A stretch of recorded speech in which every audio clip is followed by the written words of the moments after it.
So hello everybody, I'm not going to introduce myself again. So as you know already, I'm the International Program Coordinator for COE.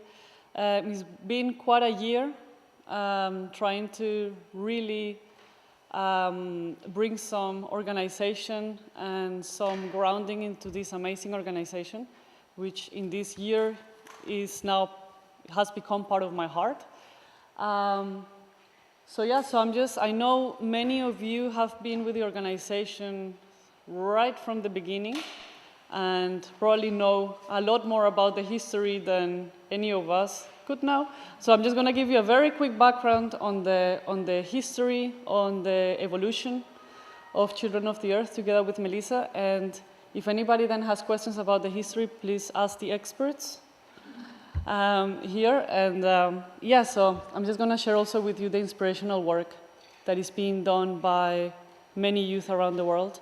As you can see, our mission is to inspire and unite young people through personal and social transformation to create a peaceful and sustainable world.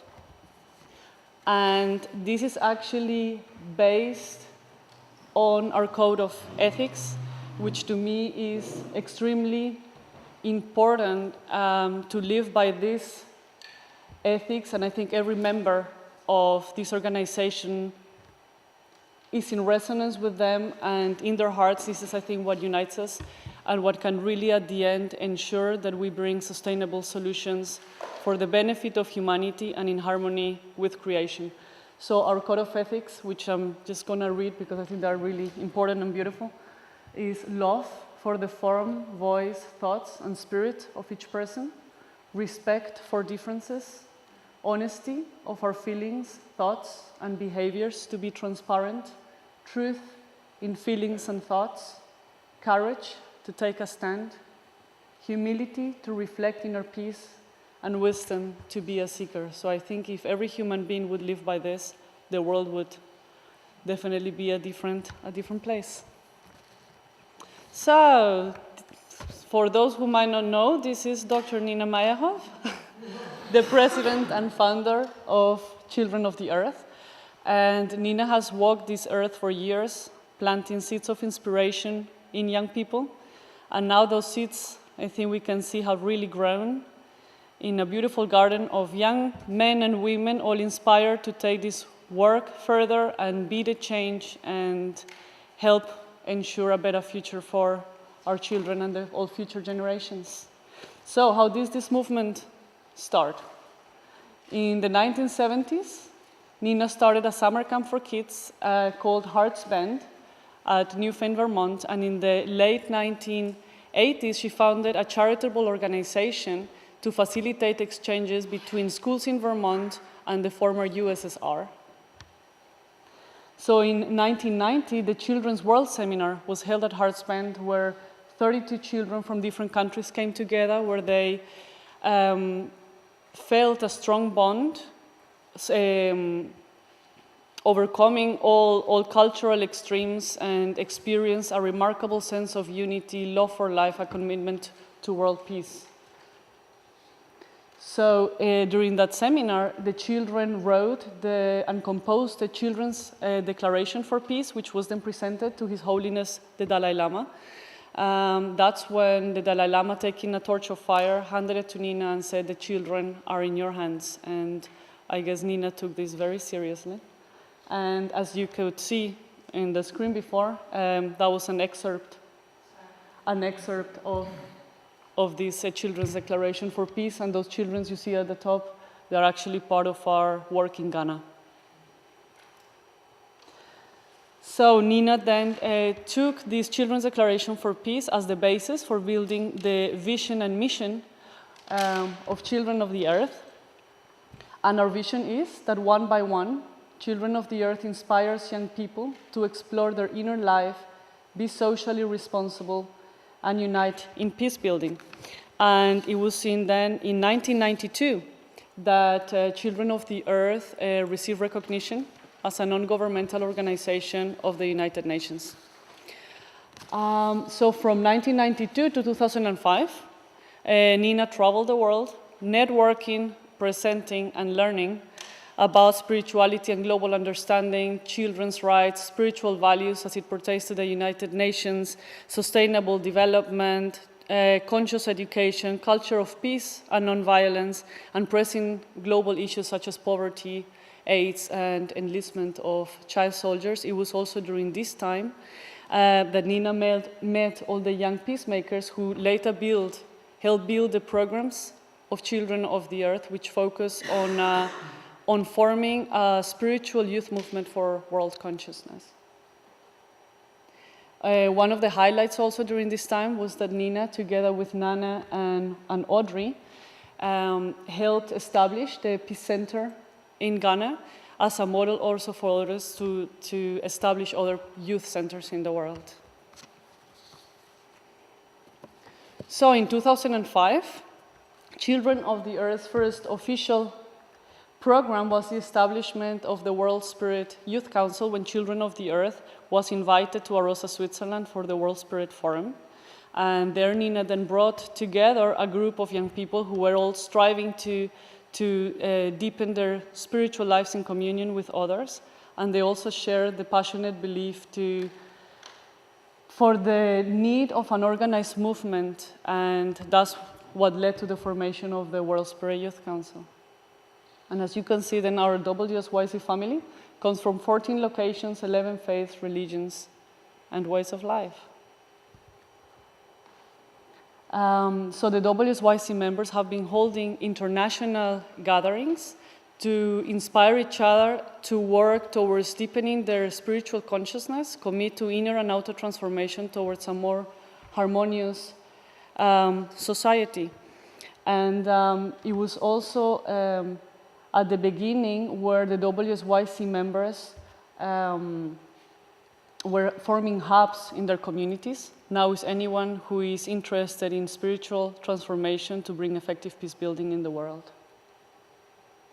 So our Spirit Youth Hubs are groups of young people who meet to focus on spiritual explorations and intentions. And currently we have 6 hubs, but I'm just going to give you highlights on 4 of them because 2 of them are really new. One is in Scotland, which will be fully officially opened sometime at the end of this year, and our new hub in Pennsylvania, which is just starting. So I'm just going to give you some of the highlights of 4 of them. This is our hub leader in Ghana, Lawrence, and his mission is: we can translate spirituality into practice by being the message we preach. So this hub has been meeting monthly, and during their gathering in March, 6 countries gather, including Ghana, Guinea, Liberia, Nigeria, and Sierra Leone. And some of their activities include meditation, sharing views on spirituality, how to put spirituality into practice, and especially also how to help avert the looming crisis between Muslims and Christians in West Africa. They normally have a guest speaker, which is Harriet Nettles, a longtime elder with WSYC and Children of the Earth. This is one of our newest hubs, which is Samuel in Togo, West Africa, and his mission is to be humble servants of those who need us the most and plant a seed of hope in the hearts of children. So he organizes national and international camps where young people come together to participate in intercultural exchange programs and build relationships and a sense of unity. Samuel has successfully planned and carried out gatherings in 2005 and 2008 with up to 150 participants. Sometimes his gatherings can even last up to 40 days, 40. Some of the activities when they come together is also share views on spirituality, music and art workshops. All the hub members are actually musicians, so they teach children music, how to play piano and how to play guitar. They also teach computer skills and first aid to people in the community. They learn about also peace building and communication skills. And he even engages also then the people in fundraising for uniforms and school supplies for the poor children, of his community and also helps them to prepare for their studies during the summer. Despite the floods that affected Togo early in June this year, while he was busy planning for one of his 40 days gathering, he was infected by malaria with all his friends. And thanks to the humanitarian appeal sent by COE and the funds we raised, we could give him the proper medical care, and he could carry out then his gathering, which took place from the 2nd to the 8th of August, just for 1 week.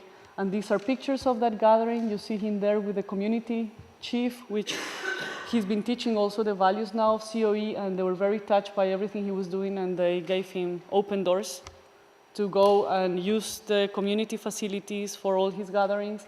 And these children were participating on an art workshop where they were asked to draw on the topic of peace, and I guess these were the little winners that got a little present for it.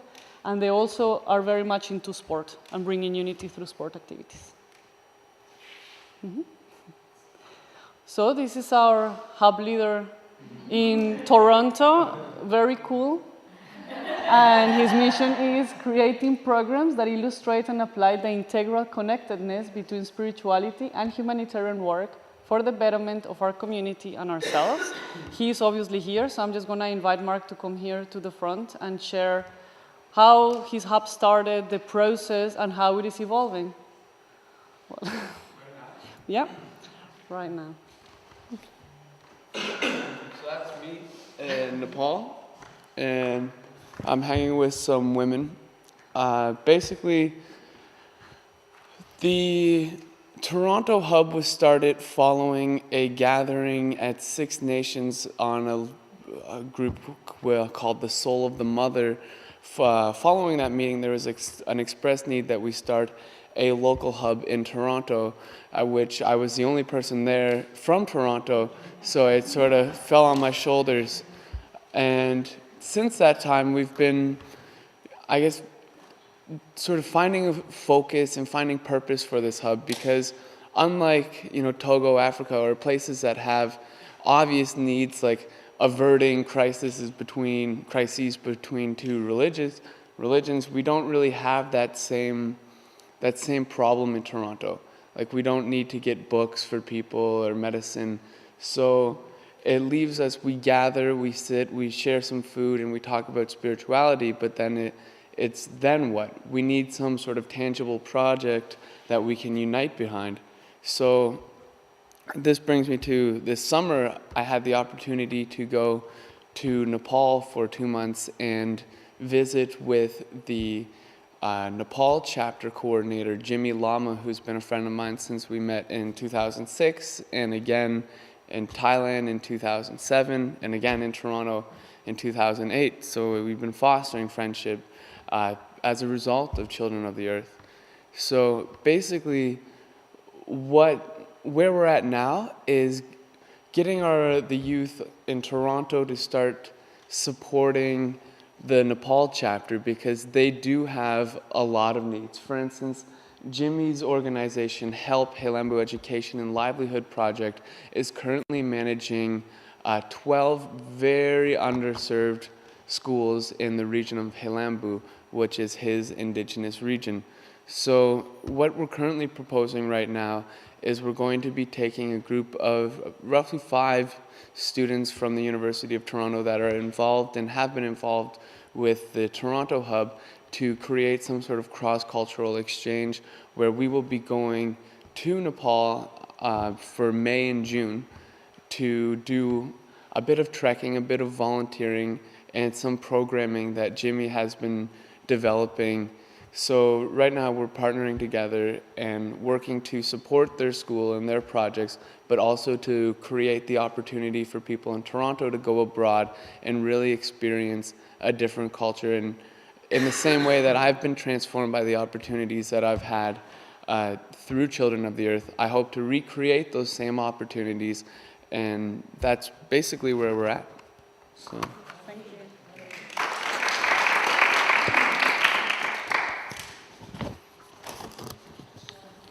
Oh yeah, and actually one of the elders that is also very engaged in your hub now is Father Terry, who always brings the golden rule to them, which you can see is found in all traditions, and is treat others as you would like to be treated. Yeah, so this is our Swiss hub, or better also we could call it the European hub, which started last year in 2009, where about 26 people came together from different countries. I think the purpose of this hub is to create a fertile ground for spirituality to be experienced, expressed, and acted upon. The model that was started last year has been evolving, it's been changing, but I think we're coming to a point where it could become a model for other hubs to be started in Europe. So here we see our members of the Swiss hub giving free hugs in the big cities of Switzerland, in Zurich and in Bern, which actually was in 2009 that Oren, if I'm not wrong, or Colin, one or the two, showed us a video of the man who started this world movement, and this was so inspiring. Everybody had tears, and we were like really inspired, so that's why the Swiss hub then started to take it into practice. It's been quite a, one looks at this and one thinks, oh, how ridiculous, or something like that. It might be the thought. But actually, this has been such a process for the hub members to go to the streets and really unconditionally offer this love to a lot of humanity which feels actually really alone, we've noticed. And actually when the hub members go offering hugs, they have at least 140 people each to hug. It's amazing, the reactions of the people also. And so the hub members have been going through processes of overcoming fears, overcoming shame, overcoming what if somebody that I know sees me, all this kind of stuff, which actually really helps you transform from within, and it's been very touching for other people. This is also how the hub has been growing. Many of the Swiss hub members started by this, by seeing them on the streets. They also carry other boards, so when people say, can I also do it? Then yeah, take your sign. And so it's been quite a beautiful activity, which now they do it once a month in a different city.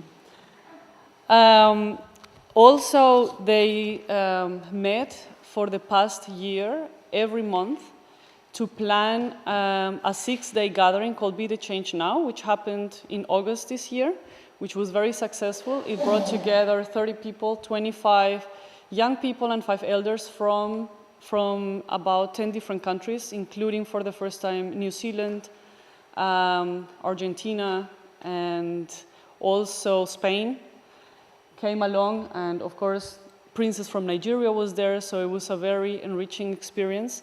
Everybody went really through an inner transformation, just like I think we did also in 2009, and that inspired them also a bit like what Mark was saying, to take action and also go more global. So they decided to participate in 4 different projects. So one of the projects that some of the hub members decided to participate in is to ensure the continual growth of the Swiss hub, which now meets, as I said, once a month to give free hugs, twice a week, every 2 weeks, to work on their spiritual transformation through consciousness body, through pantomime, and through different practices that they're all partaking in. And also planning 4 gatherings every year, which will be open to all European countries. So that's the continual growth of the Swiss hub. Then another project was to support our chapter leader in Nigeria, Princess. So some of the hub members, like Niklas Wojcik, Ishtar's brother, and Mira, and some are actually working on planning a gathering for 2011. Another one is many decided to join our new volunteers program to go, just like Mark, to help Jimmy Lama in Nepal. And others are planning a gathering for 2012, which is going to bring young visionaries and elders together who see 2012 as a new beginning rather than the end. So it's going to be very exciting, and everybody's working really hard and committed in these projects. So that's the European Swiss hub. So our second program in Children of the Earth is our social action chapters, which are youth humanitarian projects conceived as a result of inner transformation. Currently, we have 12 different chapters, and I'm hoping to also very soon open one in Guatemala, would be our first one in the regions of the Americas. So I'm just going to give you highlights on all of them. This is our beloved Jimmy Lama, who Mark was talking about, and I think many of you already know him. And his mission is, we greatly feel that Mother Earth is suffering, and we need to take actions to heal her. Dear Children of the Earth community, thank you immensely for giving me this honor to have my virtual/spiritual presence with you on this important gathering of the vision holders and trailblazers of the future world. My name is Jimmy Lama from Nepal. I was born in the village of Nakute in Helambu region, a part of which you can see here in the background. The spirit inside me searched for weaving a bigger wave, and in the pursuit of that, I came across the Children of the Earth in the year 2006. I very much believe that nothing happens by accident, but by destiny, or we call it karma here. And this has been very true to myself, because being a part of the Children of the Earth has led my path to travel deep inside me, and I've grown from there. It's given me an opportunity to realize the deeper understanding of leading a life for a greater spiritual prosperity. Currently, I'm devoted with my wonderful team in Nepal to work for the upliftment of the condition of people in the remotest villages of my home region, that's Helambu, through the means of education. And I've been running a project called Helambu Education and Livelihood Project, through which I've been able to work in 11 different villages, ensuring utmost community participation and their empowerment. Our work is very simple, and they are simply done. In the span of the last 12 months, we have built 18 classrooms, provided salaries for 7-8 teachers, provided books and copies, organized gatherings between the local villagers and the teachers. This work not only has helped the villagers to fulfill their individual needs, but has also instilled inspiration to work beyond the borders of their village to in combining resources and understanding the need of coming together and standing together when it comes to the point of serving for the future of the children. So all this process has ensured a local cooperation, unthinking community spirit, oneness that's enabling us to work for over 1,000 children. And in doing this all, I see myself as being a responsible member of the Children of the Earth. To do this all, I was fortunate in getting the necessary funding, of course, without which it's impossible to do anything here. And it is clear that more than ever to do more of the same, for which I wish to work with Children of the Earth to write a grant to obtain the support I will need in order to continue and sustain the work that I'm doing in Nepal. And I'm also very happy and about the launching of the volunteering opportunity that Children of the Earth has promoted on behalf of us. And thank you so much to Caroline Baez and Melissa and Nina for helping through that process. No doubt this will go on to produce a lasting impact, and I'm hopeful that this will also support Children of the Earth vision of broadening international understanding and friendship. At last, I wish all of you here who are attending this beautiful gathering many success. I would like to assure you as ever that I'm committed to carrying forward the principles and ethics of Children of the Earth in my daily life and work. That said, being a voice for the voiceless and being an agent of support for the children and an unwavering member of spiritual memory. So finally, love to you all. I miss this gathering. I wish I was there and not here. Love you, Mama Nina, for creating and nurturing this global spiritual home. May peace prevail on earth. Thank you so much and have a good day. So, Jimmy Lama is working with some of the poorest people in his community to improve child education. He has impacted 11 schools. Mark says 12 maybe. I mean, like, that guy is so busy. He's just doing amazing work. I give him all my respect, and he has impacted over 1,100 children through his work. As you can see, he's been building classrooms, installing water supplies, sanitary facilities at the school, setting up libraries, supplementing the schools with new lessons, teachers, bringing volunteers like Mark, and now through our volunteer program many more to teach children how to speak English. So he's an amazing guy and so selfless and has so much love for his people and for the world. It's a pleasure to work with him. And today, during the International Day of Peace, he actually has invited 3 schools to plant trees. So they're probably, I don't know what time is it now in Nepal, but they're probably all busy, just like we see them down here. And what he wants to reach with this campaign is first to bring awareness of the repercussion of harshly cutting trees, obviously to help against the terrible deforestation that is going on in Nepal, teach the children, the villagers, and the parents of the importance of taking care of our environment. He's actually really talking to them about the environment, teaching them what plants are good, what they should be doing. It's really a whole program going on. And he also wants to give them a source of income from the trees that they're planting. So we can see they're planting fruit trees and tea plants and stuff like that. So they're busy doing that today. Yeah, so this is our chapter leader in Lahore, Pakistan. The name of our chapter leader is Jahangir Piara, and his mission is to promote human values, social justice, and bring harmony among people of all faiths and sects.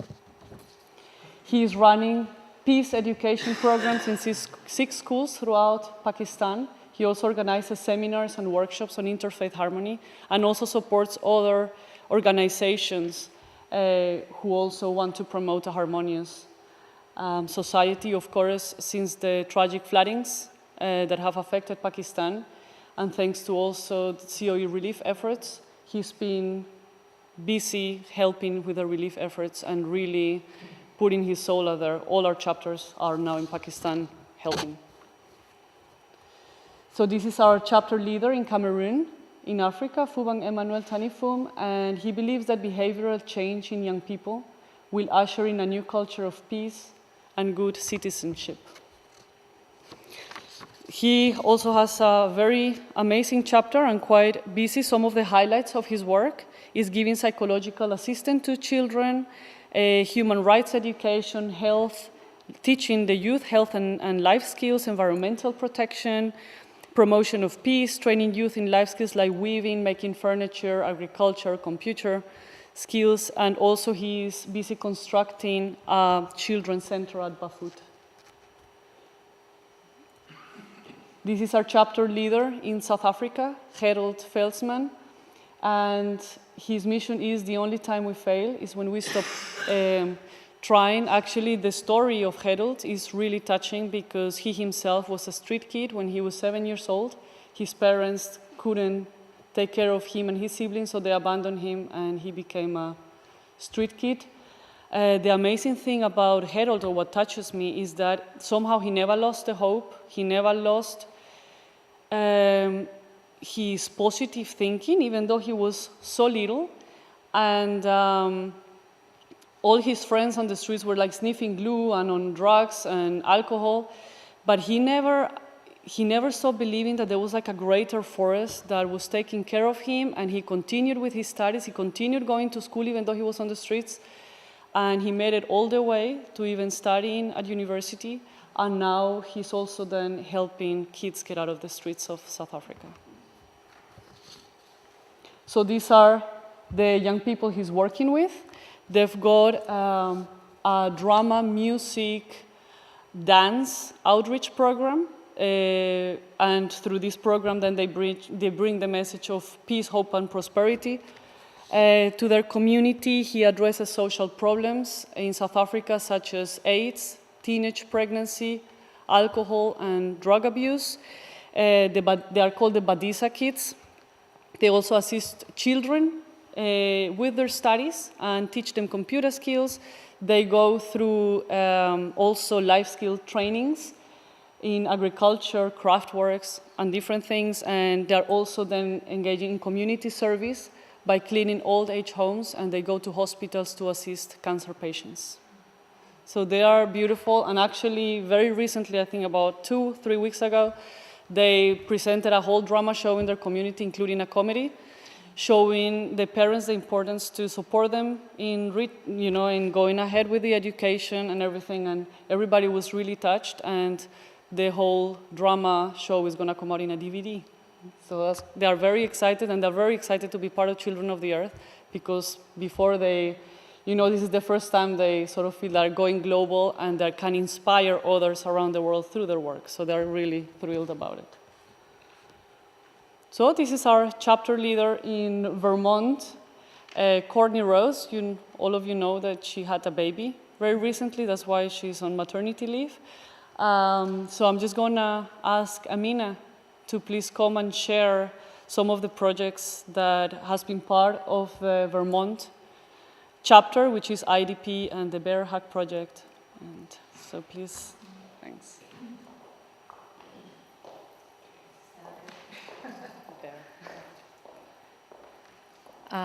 It's a real pleasure to be part of Children of the Earth. I've been a volunteer now for all of about 4 weeks. And I took over the International Day of Peace project that Courtney had started. And it ended up to be a wonderful day at the United Nations. We took 34 kids representing, let's say, 7 schools in Vermont, ranging from middle school to high school. And the CVU was one of the schools, and all of the kids were part of Amnesty International Club at the high school. So it was a great bunch of kids. And we bused them to New York, and we stayed in the youth hostel, met up with the Europeans who came in, and it just all went very smoothly. And the conference itself was wonderful. And kids all got to hold flags and wave the flags, and Nina waved the flag in back.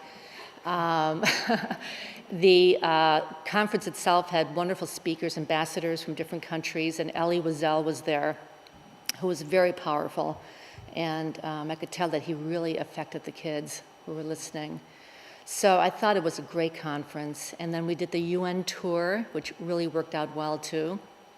There were rumors they wouldn't have it that day, but we ended up being able to take the tour. So none of my fears were materialized. Nobody got lost or ran off, even though the youth hostel was fabulous, and the kids all scurried down to the theater and pool room, and trying to keep them all together was quite a task, but I took a sleeping pill and let the chaperones do all that. So we had some great photos. I sent Melissa the photos. Are those the photos? I didn't realize. Yeah, there we are waving the flags, and that's the whole group there on the screen. So I would consider it a very successful program. We raised money for food, for breakfast and lunch, which helped the kids afford the program. So I just thought it was great. I had a great time, even though I was exhausted. And now I'm moving into the next project, which is the Bear Hugs for Haiti project. And I've been looking at what's been done in the past. We're going global, or international at least. And we have a group from the United Kingdom working on the same project as a new group from Australia. So we're just starting the conversations, looking at partnering in different ways. And I have some great ideas for Vermont, getting, my goal is to get 1,000 kids to buy 1,000 bears at a reduced cost. I think in the past we charged $7. I'd like to raise money and charge $2 so that more kids can afford to buy a bear and sponsor a bear for Haiti. And so I'm just starting the fundraising piece. I have 2 interns from who used to be my students and are now my interns. I have 4 students who are interested to help next year, so we'll get a nice group of young people to help with this project. And The only new thing besides sponsoring the cost of the bears is an idea I have that we take photos of every child who does sponsor a bear, so that the label around the neck of the bear will have a message from the child on one side and the photo of the child on the other. So we have photographers set up to volunteer to do that for us, thanks to the interns that I have who are very well connected. So I'm looking forward to developing the project. My goal is to send the 1,000 bears to Haiti over the holidays, have everything done by Christmas, if not January. So I look forward to working on that. Thanks. Thank you. Thank you.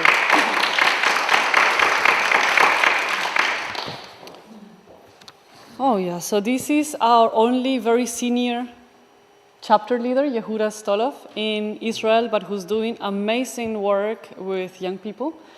And his mission is to continue building a network of youth groups that are constantly building interfaith relations, forming partnerships for projects that better the society. So our chapter leader organizes interfaith gatherings between over 4,000 Muslims, Jews, and Christians that come together to discuss topics, religious topics, but from the perspective of all three religions. And then through this deeper understanding, they have experienced that then the group coalesces into one single community, but that respects the diversity of the sub-communities and the individual, really creating some really grassroots peace building in the region.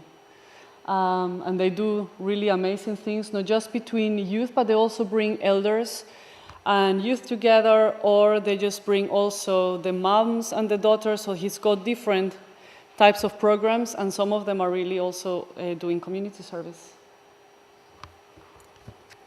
This is our chapter leader, Peter Lugwia, in Uganda. And his mission is to connect youth who live oceans apart by awakening the realization that we are all related to one another and to the earth. Here in this picture, you see the Bear Hug project, that was also implemented by Peter in Uganda, where 4 schools in Vermont sent teddy bears. And of course, as you can see, you see more than teddy bears on the screen. That's because other people got really inspired in northern Uganda to continue with the project, and that's why now the children have Mickey Mouse potato heads and all the like, but they obviously seem very happy. Peter is establishing 2 social rehabilitation centers to give adequate psychological support and counseling to war-traumatized children in northern Uganda, so that they can develop self-confidence, self-respect, forgiveness, and hope for the future. He's also promoting community participation in the sustainable conservation of the Palabek Forest Reserve. He's assisting the survival of the honeybee, and then also providing a source of income to women, especially widows who have lost their husbands to war, who are mothers of ex-child soldiers, and some even have AIDS or HIV. So those are the ones that he's helping, and to date he's been able to reach about 5 villages with over 300 beehives. He's now planning to start another 67 beekeeping groups. At the moment he's even got like 100 active members, over 50 trained beekeepers.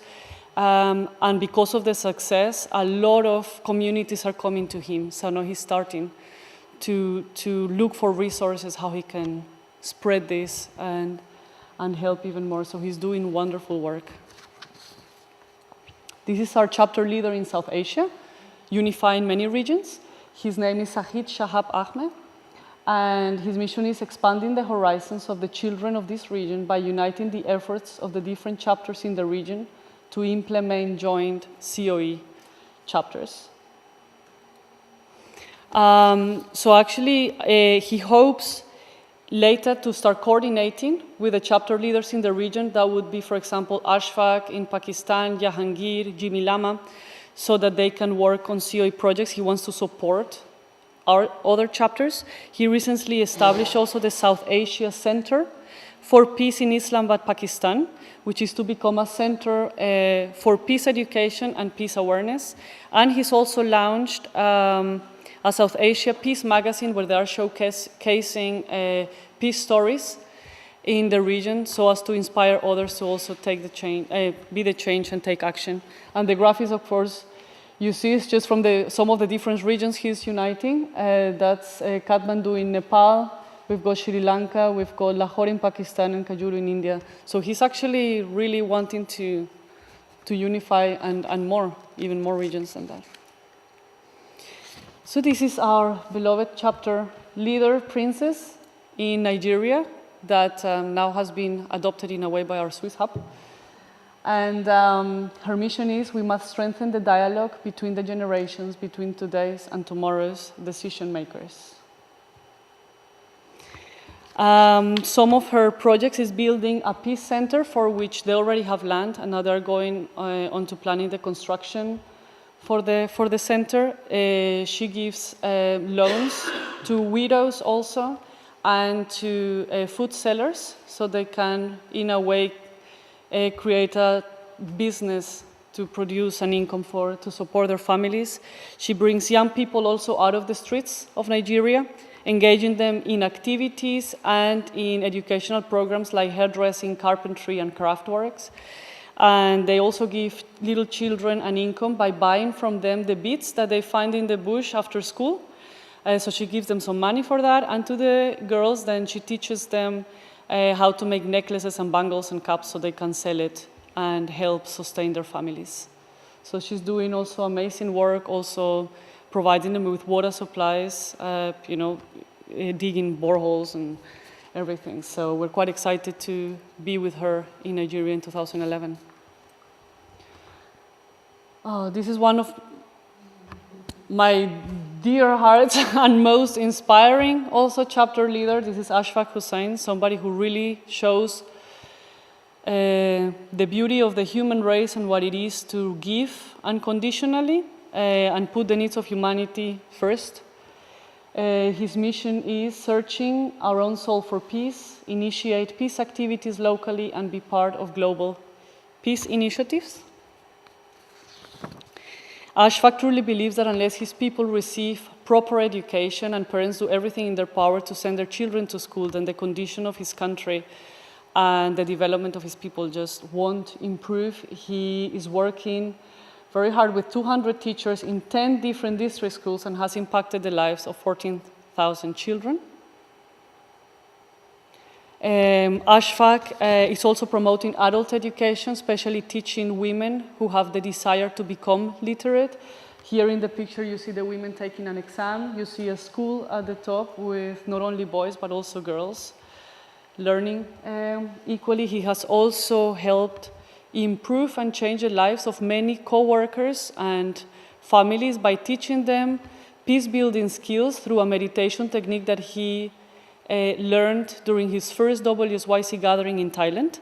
He learned there this very universal meditation technique. He took it back to his people, and in the parks, he was teaching the men how to meditate and reach peace within, because in Thailand he noticed unless there is peace within the world, there won't ever be peace in the outside world. And this actually has even come to a decrease, or has, has led to a decrease in home violence, where the women were even calling him and saying, "What are you doing to our husband? They're not beating us anymore." So it's been quite amazing. And of course, we know, again, the tragic floods in Pakistan is probably one of the biggest and most terrible catastrophes that has affected Pakistan in history. And I just want to tell you a story about his selfless work. Because he was, during the floods, for which he was not really affected personally, he was going to work on a bus, and then he saw on the side of the road families with children, women and men just shivering in the water because it was still raining, hungry. And at that moment, he says he just couldn't believe that the government wasn't doing anything. Nobody was doing anything, these shivering children there. So he said, forget about work. He left the bus, he went back, he summoned all his COE chapter friends and said, we need to do something about it. Each one of them put everything they had in their bank accounts and managed to buy 10 huge tents to give shelter to these people. The beautiful part of the story is that a few days later, he heard a woman gave birth to a little child in one of those tents. After all these emails and stories from him, I was also then inspired to launch a humanitarian appeal. Probably you all got my emails, I would think. And we managed to raise, to date, over $900, which was divided between our chapter leaders, Jahangir in Lahore and Ashfaq in Sukur. With that money, we've had already the reports. They've been able to give tented shelter, blankets, mattresses, clothes, medication, baby powder, milk powder, food. At that moment, it was also Ramadan, so he was getting them the special fasting food, fresh water. It's been quite amazing, and he's been also then telling them about the organization and bringing awareness that there is other people really caring for them. And it's been quite beautiful. Actually, some of that money hasn't been sent yet. We're going to send him another part of that money, hopefully in the next few days. So he'll be able to keep on helping. All our 3 chapters are fully helping in the relief efforts. And there you can see, these are families who were still in the flooded areas, and he managed to get transport for them and bring them to relief camps. Here you see Ashfaq, and the people are receiving food. That's a village underwater. And here, Ashfaq, I don't know if you can see, unfortunately, it's quite dark. He's discussing food distribution with a person in one of the relief camps. And these 2 guys are also very inspiring. They are from the Philippines, Christine and Mark, and their mission is to take action, start doing something, make the change, and serve this world. I love it because it's just so simple, and it is really as simple as that. So currently they're working on 3 different projects. One, and this is how it all started, is called Adopt an Envelope, which is an outreach program in where we give children school supplies at the cost of $5 per child. And to date, they've been able to give 390 supplies, envelopes to children in the most remote and poorest areas of the Philippines. And there you can see what an envelope includes, because the thing is that in Philippines, education is free. The problem is that they don't have anything to work with or to study with. That's why then they get the school supplies, and that encourages them to go to school and continue with their studies. Their second project is called the BATANG ISKLOR program, which is a scholarship grant given to less fortunate children in the poorest regions. So sponsors adopt the children and give them a school bag, also the school supplies, a little Christmas gift every year, and grooming kits. And in turn, also then the children do community service so as to develop in them the good values of a good citizen. Here you see Mark and Christian going to interview the parents. You see the conditions in which they live. The children who have won the scholarship, and the tears of joy of some of the parents and the children as they receive the scholarship, because the scholarship is until they finish school. It's not just for 1 year. So they will be taken care of for their studies. This is the amazing thing, and to date, actually this is not quite updated. I had updated it, but anyways, sorry, is 50 scholarships have been granted. So that's really good. And as the process to identify the scholarship, the scholars who will win that scholarship, they came up with an amazing project called I Am M.A.D, Making a Difference. And in this project, then, the children participate in mental, physical, emotional activities, giving the organizers the opportunity to see who's got leadership potential in them, and those are then the ones also that they choose to be the scholars, because they also want to create leaders for the future. And So all the children that receive the envelopes and everything, they all participate in this program, which is quite amazing and really brings inner transformation, and they are helping really awaken the leader within these children. And these are the children of the Philippines, and they are already starting making a difference because they are planting also trees and the community service. So it's really beautiful, and it's beautiful when they see that they can really make a difference in little ways, and they are very inspiring. So this is the entirety of our COE family in that map, including chapters, hubs, board members, administrative staff, volunteers, WSYC members.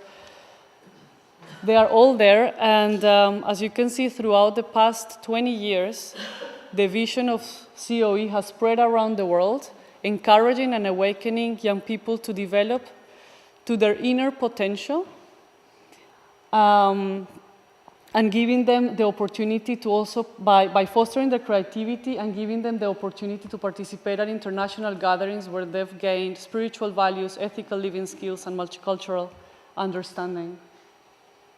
Now, these young people have become global leaders, and Children of the Earth is giving them the voice by opening the doors for them to participate at large symposiums and conferences, where only actually elders were speaking before. And in the past year, we've been invited to speak at 14 different symposiums and conferences in 11 different countries. And now these leaders are really planting seeds of hope in the hearts of many by showing the importance of putting the needs of humanity first, caring for others, and bringing peace through inner transformation and consciousness awakening. So I think it is very important just simply to also see how we are all building blocks of our future, and it is all up to us to take that action, and it's happening, and I see it spreading throughout the world. So I'm very grateful for all the work and be part of this beautiful organization. Now I would like to invite Kelly to share her experience also in some of the conferences and in training programs that she's been attending, like Awakening the Dreamer. Is it? Yeah? Would you like? Okay, would you like to come here and share your experiences? Hello. So first I'll share a little bit about our experience at Globalization for the Common Good conference in this picture here. And I think that a lot of the this one especially, and some other conferences and symposiums we've been at, they're made mostly a lot of very influential people who are doing a lot of good work, but it's not grounded in the same spirit of ethics and values that we work with. And I know that our presence there, a number of the organizers of this conference came and told us what an impact we made in the conference by really bringing in the spirit of this work and sharing meditation with the group, sharing the projects that were going on all over the world that Caroline has been talking about, and really inspiring to people coming together talking about a lot of these lofty ideas to bring them into action. We were invited from that conference to go to Alexandria next year and do a special youth program because they were so inspired by this. And another, not on here, but a training that we were invited to that was actually organized by Joshua Gorman, who some of you know, who has worked with Children of the Earth for a long time, and a number of the gatherings around. It's a youth-centered program like Awakening the Dreamer, for those of you who are familiar with that, but very much more open source. And here is a program you can take to people anywhere and help people understand what's going on in the world, who are we in this world, and what can we do about it? How do we awaken to that energy and passion? And this is a program that we're hoping to use in future WSYC gatherings and meetings to help share that message with other youth of how they can get involved in this work to ignite that inner spirit to really bring our gifts to the world's greatest needs. So, it's okay. Thank you. That was very inspirational, Caroline. Wonderful. So I'm going to sort of hit on some of the things that, on the administrative side of things, that we've been doing over the last year. And Caroline has been a wonderful partner, as well as Kelly and a lot of other great people that aren't in this room with us.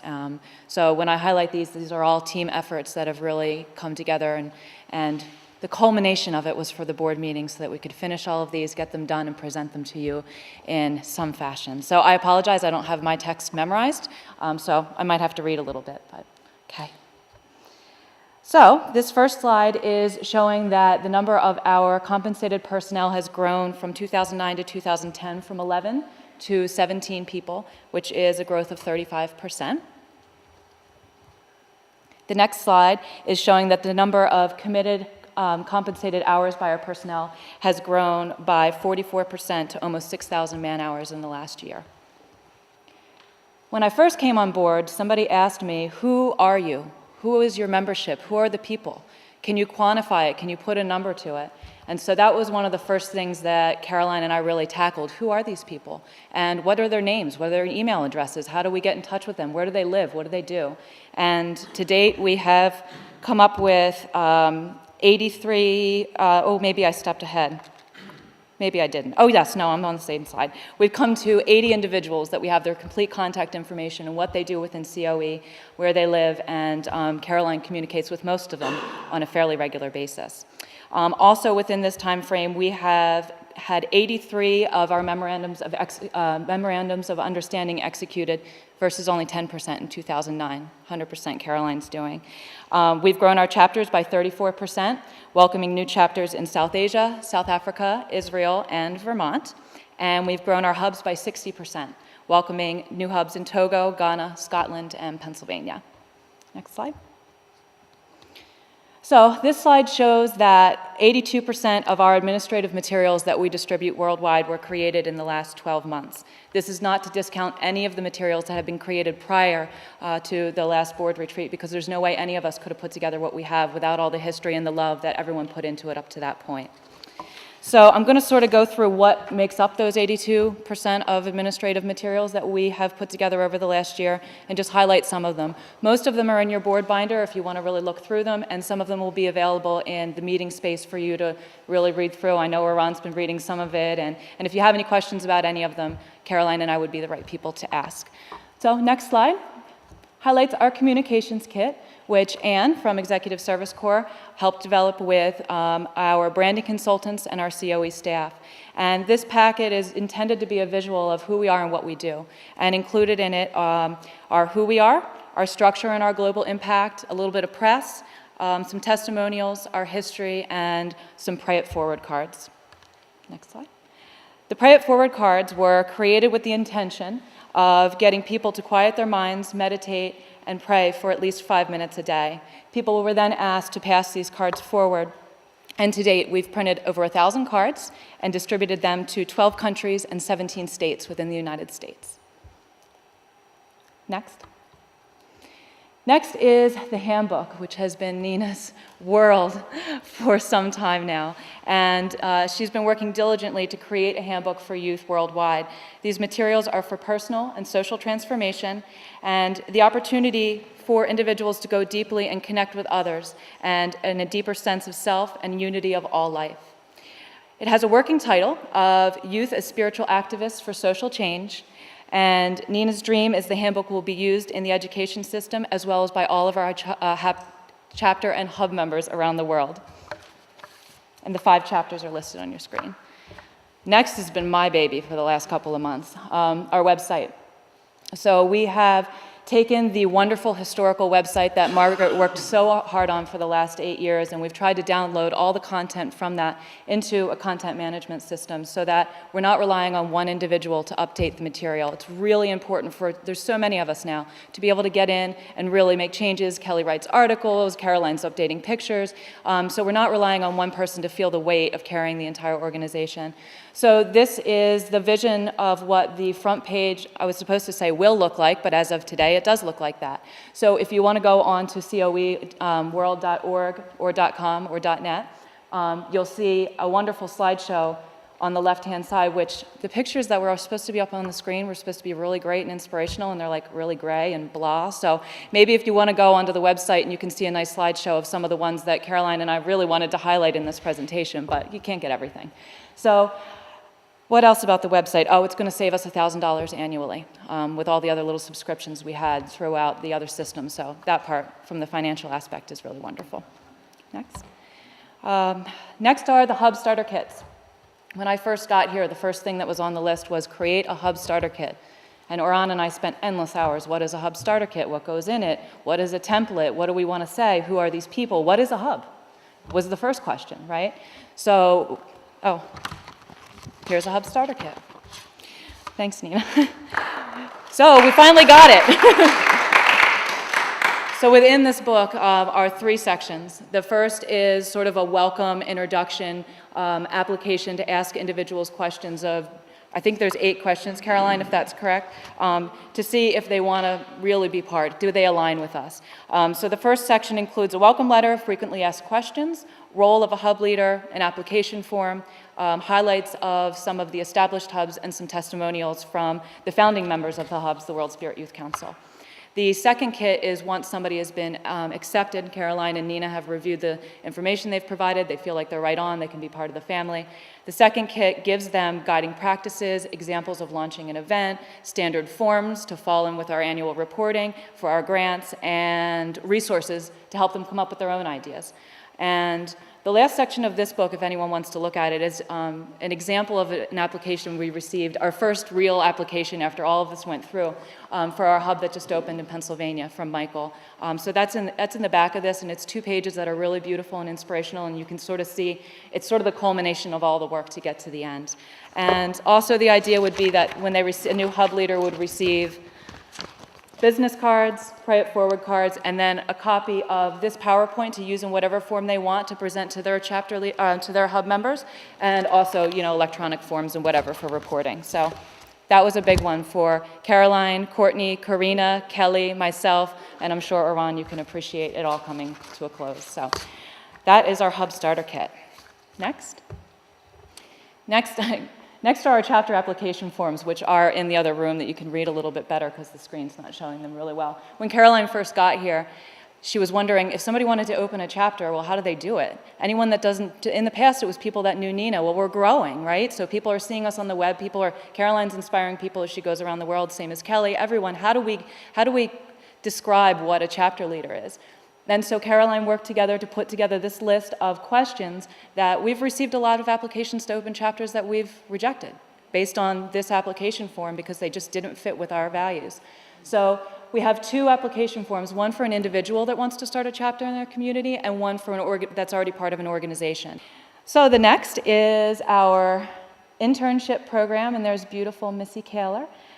We expanded our internship program to include students from St. Michael's College in the spring of this year.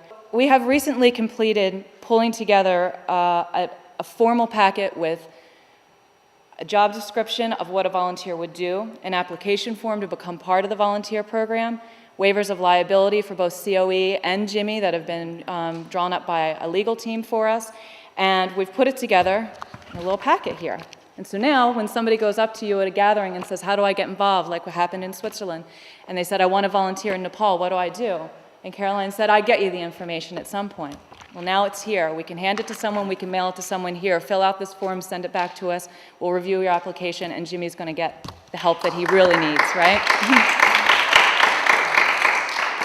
She has plans in 2011 to launch a volunteer program in the Philippines. So this was just our baby, and then we can build off of this. There's a quote on your screen from a woman named Elena that volunteered in Nepal. and I'll read it for you. Volunteering is like taking a holiday for the soul. Not only do I feel that I made an invaluable impact on the futures of 82 young souls, but I also feel that I have discovered the true treasures of life, family, sense of community, and cooperation. So at this point, I was supposed to invite Mark to come up here and talk about the volunteer program, but we've sort of already done that. So maybe you could ask him questions about what he did in Nepal, and as we're sort of mingling throughout the couple of days that we're here. I don't have anything else to really mention, and I'm going to let Caroline close because she speaks much more inspirational than I do. So go for it, honey.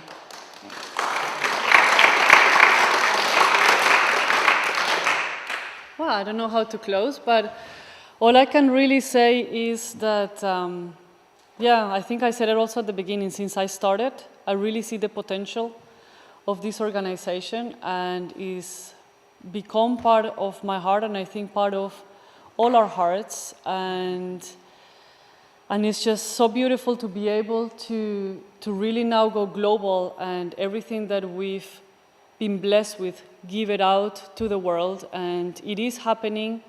We are inspiring not only more young people to come together into the network, but we are also inspiring elders around the world that are listening to the message that young people are bringing.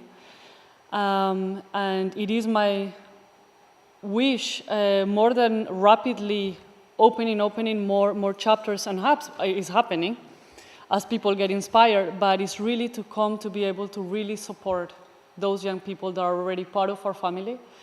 I remember when I was launching some humanitarian appeals, and Ina said, Caroline, we cannot really save the whole of Africa. And I'm like, no, but at least the ones we know, So that's my thing. All these young people I showed you there, they're in my heart. I support them in every way I can, spiritually, mentally, with prayers. My hope would be really one day even financially, because these are young people who are really doing the work. They are really out there and putting the needs of humanity first. And what I love about this work is that every day when I'm working with children of the earth, they remind me of the beauty of the human race. And that's something we all need to remember in our hearts. Doesn't matter what happens in the world, the essence of the human race is really beautiful, is really caring, and we need to look beyond the limitations that we see around and concentrate on that, because only like that are we going to be able to really love unconditionally and forgive and ensure a positive future for the future generations and for our children and our grandchildren. And so thank you very much, and I hope you enjoy the presentation. And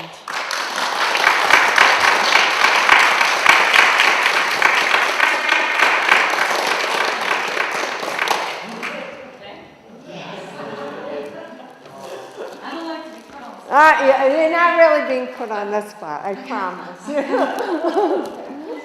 I just want to say what a fabulous job you've done. Really good. Thank you. So wonderful. It's been so much fun. It really has been. Thank you. And I'm not going away. I'm just... Yeah, I know. Thank you. I love you very much.